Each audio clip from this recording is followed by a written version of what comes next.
Thank you for listening to Dream 10X Radio, where we interview people attempting to live extraordinary lives. Our twofold purpose is to both direct and inspire people bold enough to do the same. Dream 10X. Face your fears and make your life count.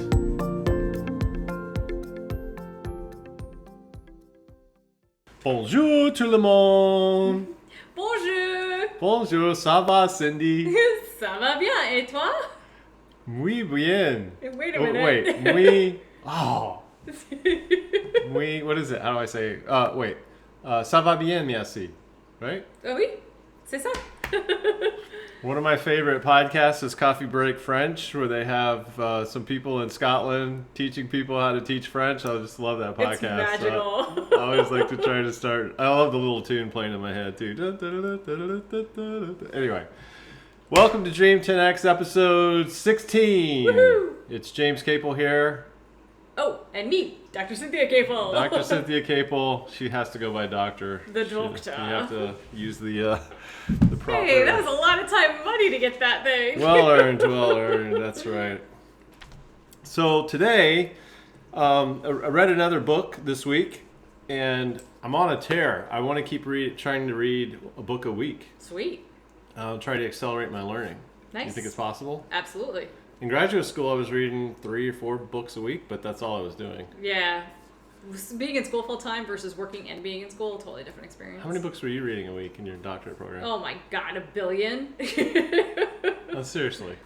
It depends. I was reading 4 or 5 books at once, and then it would take me a while to get through them. Yeah. And then it wasn't For just all the books. different classes. And it was journal articles, like tons and tons of journals and journal articles. Yeah. So it was insane.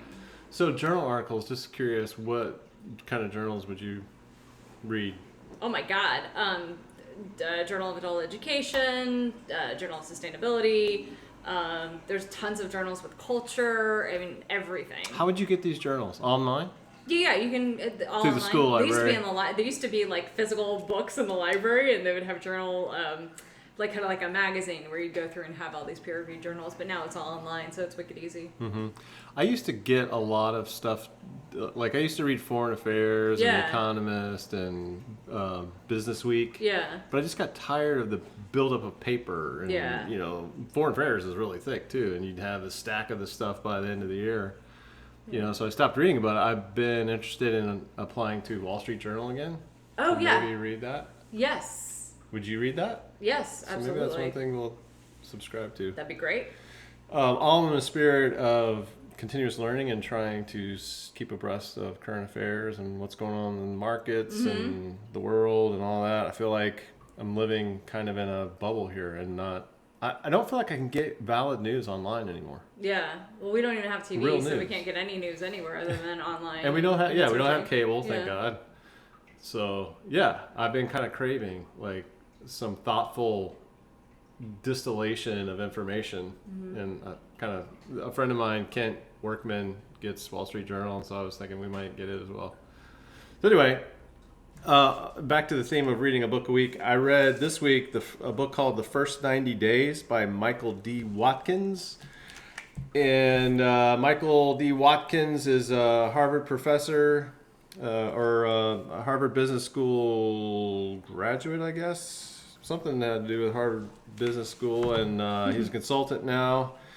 And this book is basically about how to put your best foot forward in the first 90 days of a new position, whether you just got hired or you got promoted or whatever. And so I wanted to read what he had to say in this book, and it's ended up it's a I read it all yesterday. It's a pretty easy read.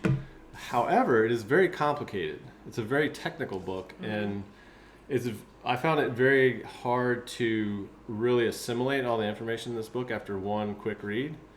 But there were a few things that I, immediately jumped out at me that I wanted to share with you and our listeners real quick about this book. The first thing was how scary it made everything seem. And I don't know if it's just because it's so technical, but it was just hard for me to so I'm a software engineer. Yeah. And so one of the key takeaways I took out of this book is the need to develop soft skills the higher up in an organization you go. And so as a software engineer, hard skills would be like, well, what are the nuances of, Java 11, and how do you build a Hadoop cluster, and that kind of thing. As opposed to a soft skill, which examples would be, how do you become aware of the politics in an organization, and how do you avoid those political landmines, and how do you build coalitions in an organization, and how do you build a team, and that kind of thing. And the book talks about, becoming more aware of what these soft skills are, how to enhance them, and identify blind spots in yourself as you move up in an organization. Let me find the quote here. I think it's on, let's see, page 107. I got so many dog-eared pages on here. There's so many things I could refer to, and just trying to pull out the main points that meant something to me. On page 107, he talks about hard versus soft skills. He says, don't restrict your focus to hard skills. The higher you rise, the more important the key soft skills of cultural and political diagnosis, negotiation, coalition building, and conflict management will become. Formal training can help, but developmental assignments in project teams in new parts of the organization, in different functions and different locations, are indispensable in honing these key managerial skills. So this really jumped out at me because I had no idea what he was talking about. Mm-hmm. This means absolutely nothing to me from a software engineering perspective. Yeah. So how does somebody like me start to build a skill set around these kinds of things? Yeah. So you're not alone, and that's a big gap in so many organizations. And reasons why people like me exist is so we can help mitigate that from the start. As soon as you get hired in, there's a certain set of skills and competencies that an organization should hire for, and then we help develop those. Anything from flexibility and adaptability to empathy to creative thinking, to how to build relationships with others, all of these key things in order to make the business successful. And many organizations totally neglect that employee development piece. And it does directly affect the bottom line, because if your people can't build coalitions and they're siloed and not working together, you have redundancy of programs, you have redundancy in things, or you're too busy fighting and instead of being problem solving and resourcefulness in order to make the business successful. So there's so many ways we can tie directly employee development to business goals and objectives in the mission. And many businesses just totally ignore it as, no, we don't really need this, but you do. When we talk about retention and turnover, so employees, especially the newer generations, they want learning and development. They want to be able to move from job to job within an organization to really expand their own mindsets and continual learning. Growth mindset is critical skill competency. We call them power skills, by the way, instead of soft skills now, because it really is a power skill. These aren't soft at all. Learning how to be flexible, learning how to adapt in high changing and volatile environments is hard. Creative thinking when you're a very black and white type of person versus a shades of gray, right? That's really hard. So these are hard. We call them power skills because they really are the power behind what makes an organization and an individual succeed. So can you give me an example for how would I learn a skill to, be a more creative thinker, for example? So I recommend taking a class, and Coursera has one on design thinking. So in taking different approaches to learn how to think outside the box and think differently. So design thinking is huge because it's all, again, what you do in software development, that user experience. But the way that it operates is from a different perspective. And human-centered design is the same thing. It's very human-centered focus. Yep. So I recommend that as two easy things you could do to really learn how to think differently and create. Have you taken those classes? Yeah, I teach those classes. You teach human-centered design? Yeah. Mm-hmm. Really? Yeah. Interesting. I didn't know that. Yep. Cool. I teach all kinds of stuff. Or how do I build skills to help me coalitions? What was the word I'm thinking of? Where you try alliances. Yeah. Yes, I hate that word for some reason. I hate the word alliances. Why? I don't know. It just seems like so slimy to me. You're trying to build alliances in an organization, but all right, let's go there. How do I learn how to build an alliance as a slimy alliance builder? Okay, well, let's talk about building relationships instead of alliances. Okay. Because alliances I totally agree, it has that connotation where there's one person pitting against another, or one team pitting against another, and we want a collaborative environment because that's how we're successful. So how do you build relationships? Collaborative environment, I like that. Absolutely. How do you build collaborations and collaborative environments with others? So one of them is understanding how they operate, understanding who they are as a person, having empathy with that person. So basically, having a conversation, then having multiple conversations, inviting them to different meetings where they might be interested, learning who that person is, and connecting with that person on a regular basis. Then when you have to go into some decision-making meeting, you reach out to that person and get their feedback. You build that trust. Building trust is paramount to anything in an organization, a relationship. If you don't have relationship trust or organizational trust, the whole thing turns to shit. Okay. So it's really about building trust. And by building trust, ways to build trust is to get to know that person and to be vulnerable and share in transparency and work through situations. Okay, that resonates with me. I think people build trust with me through open communication. Yeah. Knowing you, yeah, that makes sense. What I've seen in you is that they build trust with you by being open and communicative, and if they tend to not for some reason or go against something that they said, then they've completely broken trust and they're never going to get it back. I mean, I'm a forgiving person. Uh-huh. I don't like to say you're never gonna. Yeah, it takes a long time to rebuild trust once it's broken. Two things you said that really struck a chord with me. I did not. One of the things I expected to find in this book was more attention to how you can, as a new person or a new leader or whatever, improve the company bottom line. Mm-hmm. I didn't see much discussion about money in here, which is really surprising to me. Like, all of this stuff seems superfluous unless it relates directly to the bottom line. How can you make it's a company. This is a free market society still. How does all of this stuff contribute to the company's bottom line? You touched on it, Liz. I didn't see it in this book. Yeah, that's surprising that they didn't talk about that in there. Because this book seems more like Survivor. Like the show, true. like how to build alliances, and, watch your back because you may step on some political landmine, and then the thing that really highlights what I'm talking about here is how this seems so self-centered. Let's see, where did I write it down? It's in chapter 10. It's actually in the back of the book, which kind of freaked me out the most when I read it. Let me see if I can find it. Well, one of the reasons he wrote this book is that typically what happens in organizations, and it's very common, that you're really good at what you do. You're a great software engineer.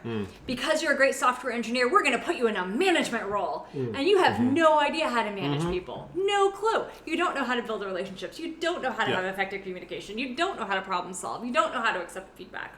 All of these critical things.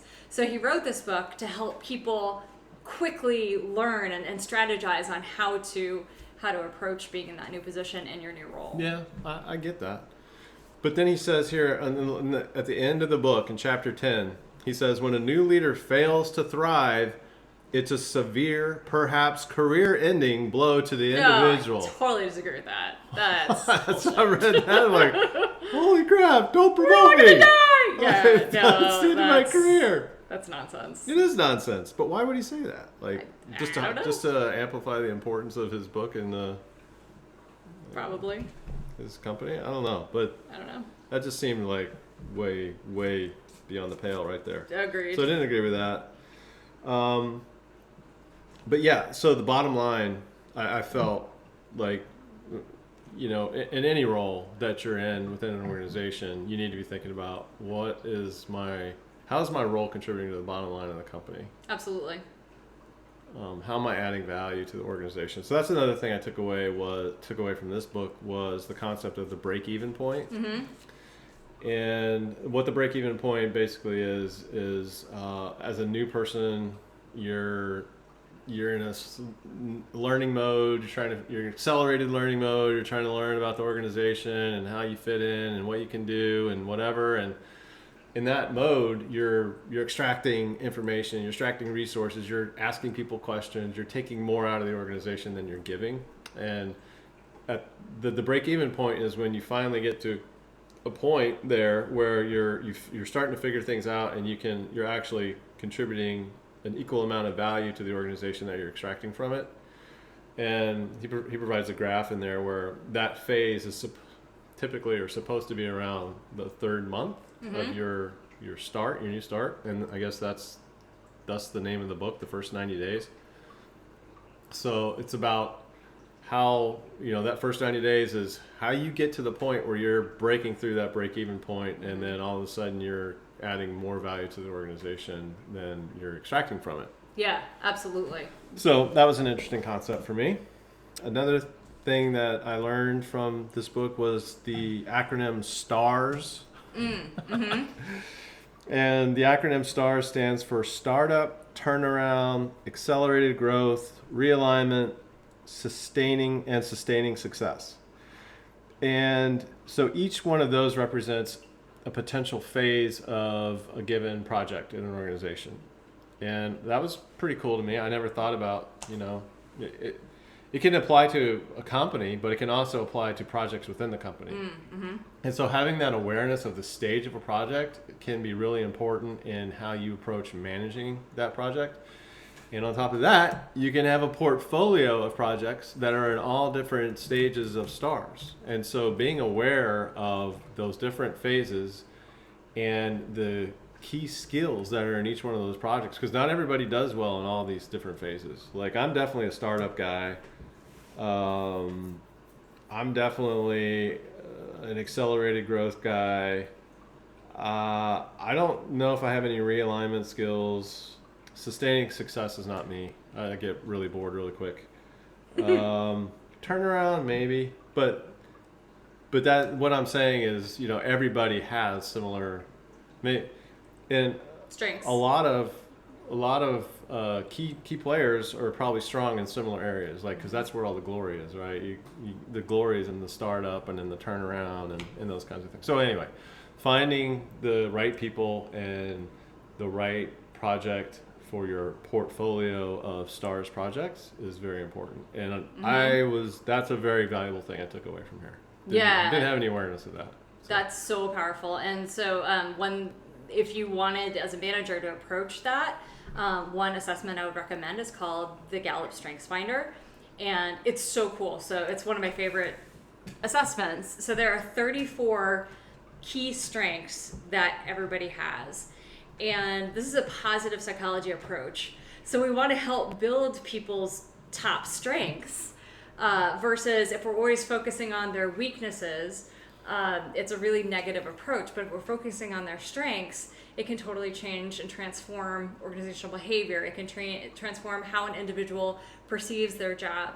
So if you're really, really good at, let's say, winning others over.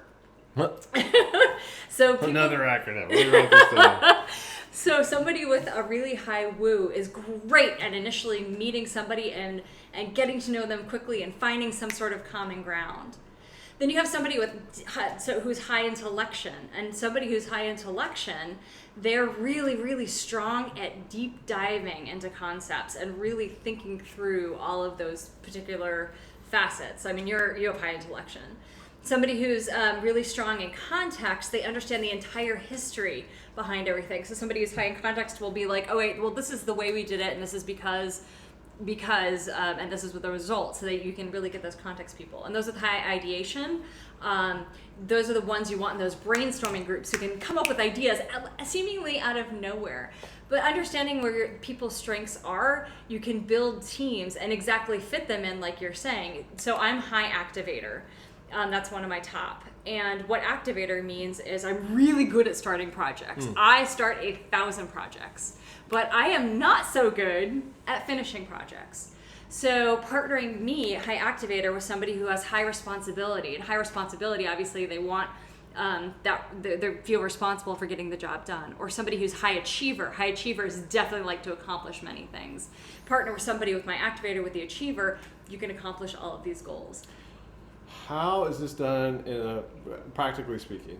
You would almost have to interview people based on their Gallup. So in order you mean to bring them into the organization? Yeah, in order to get a proper organizational fit. So all the strengths are good and positive. And you don't necessarily want everybody who's in the same type of strengths. So maybe you want more people you want a diversified portfolio. Right. So I'd recommend not hiring based on that, because there's a lot of illegal things that could happen. Really? Yeah, so like for DISC, for example, when I was in PV, Professional Veterinary Products, way back in the day, there is so DISC does have an assessment where you can bring them in based on what's best in the organization. So they did a job profile, the best job profile for each of the positions within PVP. DISC is a behavioral assessment, and there's 4 key behaviors that people see typically. One is the high dominant, and high dominant means you are a problem solver. You jump in and take risks. There's the high I, influencer. Influencers are really good at building relationships with others. There's the high S, and S is the steady, and steady is great team players. They like a constant, they're very harmonious and balanced, they're amazing. And then the high C is very high compliant, and they're the ones who are like the rule followers. So for each of the jobs, they would do an assessment to see what is going to be the bestest profile for that. That cannot be the only hiring decision, because there's a lot of risk and you could get sued and other things. But there are ways to make sure you get a best fit. Like, for example, I'm a 97 on the D scale, and my I is above the line. And my S is at the line, and my C, I have like, at a 100-point scale, I have a 2 compliance scale, which means, so what that means is I jump into tanks, into pools. I don't see whether or not there's sharks in the pools. And you don't care what the rules are. I don't care what the rules are about it. If I'm allowed to jump or not, screw you. I'm going anyway, because this is what I think is the right decision. Yes, this is true. Yeah. So you put me. And I'm a high C. And you're a high C. So if you put me in an environment, in the finance environment, so you want to put me as an accountant, I would probably stab my eyes out, because accountants have specific rules that they have to follow. Right. So that's why they did these profiles.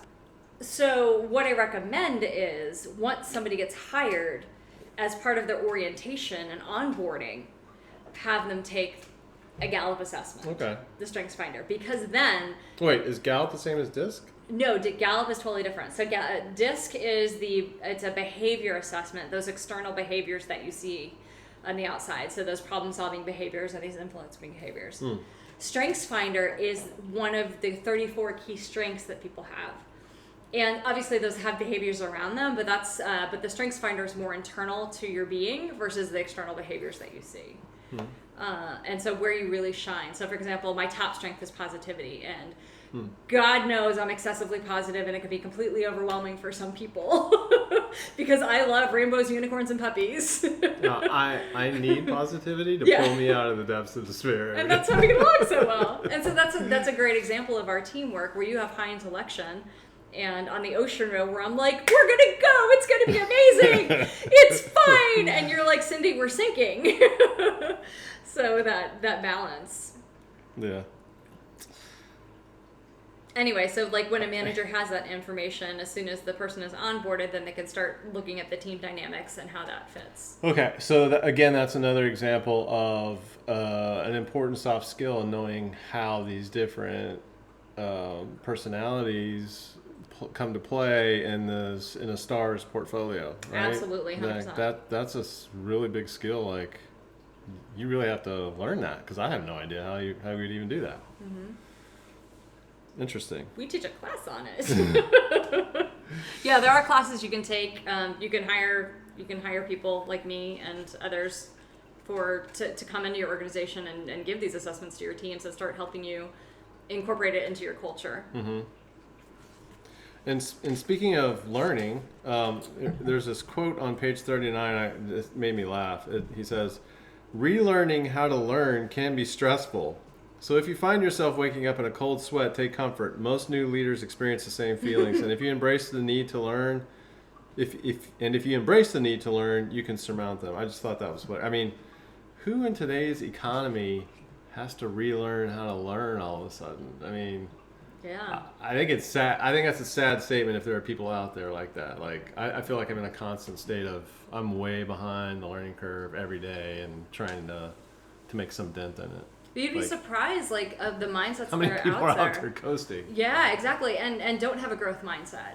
They have a fixed mindset. And the fixed mindset is, this is the way it's always been. I don't need to learn something. It's not that I don't need to learn something new, but I'm totally happy the way things are. Versus How do they having stay that in curiosity. jobs? Like, I would be in constant fear of getting fired or getting laid off. Well, think of somebody in like, I say, an wouldn't be able to accounting sleep. role. Yeah, totally. But think of somebody in an accounting role. The laws of accounting don't wildly change day to day, year to year. So, Yeah, okay.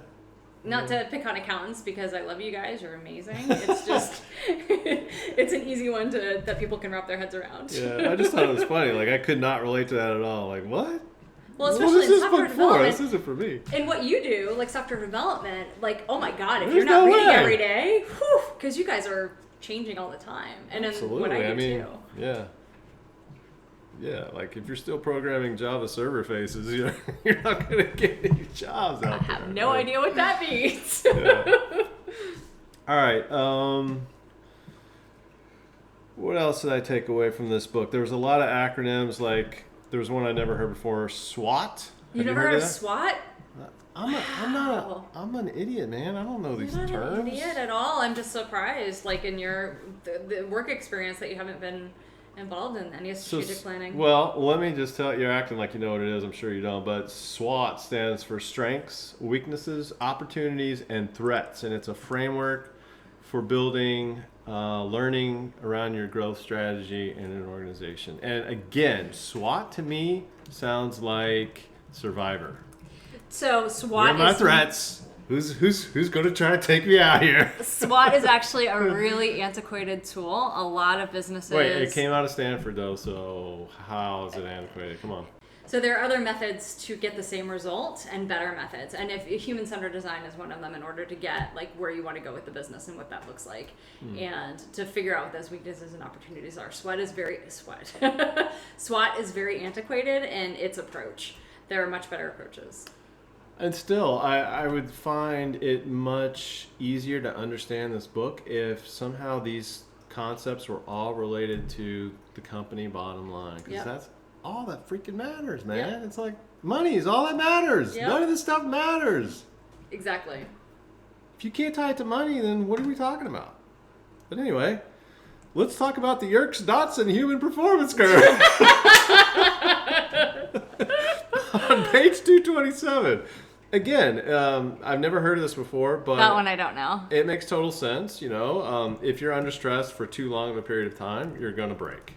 Some stress is good. It helps you, light a fire under you and motivate you to get certain things done. But after prolonged periods of really high stress, you're going to be like, screw it, I'm out of here. And this is where strengths-based leadership comes in so much more positively, because people are motivated to work in their areas of strength. So you don't need that high stress because you're excited to do what you're doing. You're enthusiastic because you're doing what you're really good at. Yeah. Right. But, so I think that's yeah, as well. And another thing that I didn't like about it reminds me of the stress that comes from your customer telling you that the software that you made is not fulfilling. That to me is like, I never want to hear that. That means I did not do my homework up front. Yeah. And I never have wanted to be somebody who did not do their due diligence at the very beginning to plan for that. I never want to hear a customer tell me that it's not anything other than outstanding. Yeah. And that stress is hard for me to handle. Like I really have a hard time handling that stress. Yeah.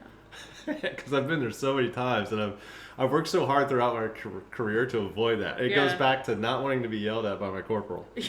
I don't want to hear that. I don't want to hear it. I'll do anything not to hear that shit. So yeah, Yerkes Dotson. Yeah, okay.